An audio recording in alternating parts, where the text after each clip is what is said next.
Presiden Prabowo Subianto lagi-lagi merombak jajaran anak buahnya. Kali ini, pimpinan Badan Gizi Nasional menjadi sasaran otak-atik Prabowo. Restrukturisasi dalam tubuh BGN ini diumumkan langsung oleh Menteri Sekretaris Negara atau Mensesnek Prasetyo Hadi dengan didampingi Kepala Badan Komunikasi Pemerintah Muhammad Kodari dan Sekretaris Kabinet Teddy Indrawijaya pada Selasa malam 3 Juni 2026. Maka pada hari ini, Selasa, tanggal 2 Juni tahun 2026, Bapak Presiden mengambil keputusan untuk melakukan pergantian pimpinan Badan Gizi Nasional. Yang pertama adalah Saudara Dadan Hindayana sebagai Kepala Badan Gizi Nasional. Yang kedua, Saudara Lodwig Pusung sebagai Wakil Kepala Badan Gizi Nasional. Yang ketiga, Saudara Sony Sanjaya sebagai Wakil Kepala Badan Gizi Nasional. Dalam kesempatan yang sama, Prasetyo membeberkan jajaran pimpinan baru BGN, yakni Nanik S. Deyang sebagai Kepala BGN yang baru, serta Agustina Arumsari dan Meijen TNI Trenggono menjadi Wakil Kepala BGN. Pergantian ini dilakukan berdasarkan proses pemantauan dan evaluasi kinerja BGN selama 1,5 tahun. Terdapat catatan evaluasi yang disorot Presiden. Di sisi lain, pagi hari usai pengumuman perombakan yakni pada Rabu 3 Juni 2026, Kejaksaan Agung atau Kejagung menggeledah kantor BGN.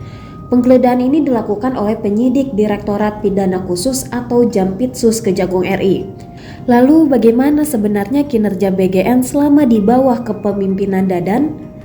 Tahun ini pemerintah mengalokasikan anggaran sekitar 335 triliun rupiah untuk pelaksanaan program makan bergizi gratis atau MBG di bawah BGN. Sampai April 2026 realisasinya sudah mencapai 22,4%. Kendati begitu, BGN kerap disorot lantaran dugaan kasus keracunan yang diakibatkan oleh menu MBG.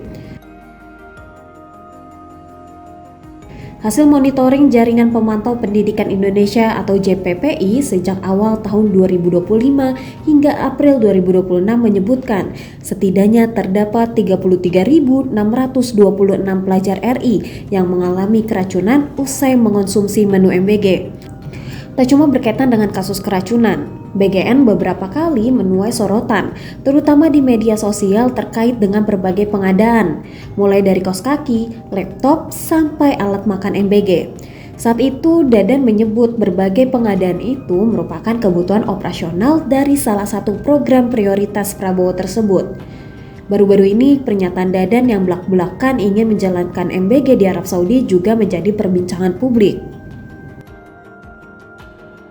Nasib wacana ini belum jelas sebab kepala BGN kini berganti dan diduduki oleh Nanik.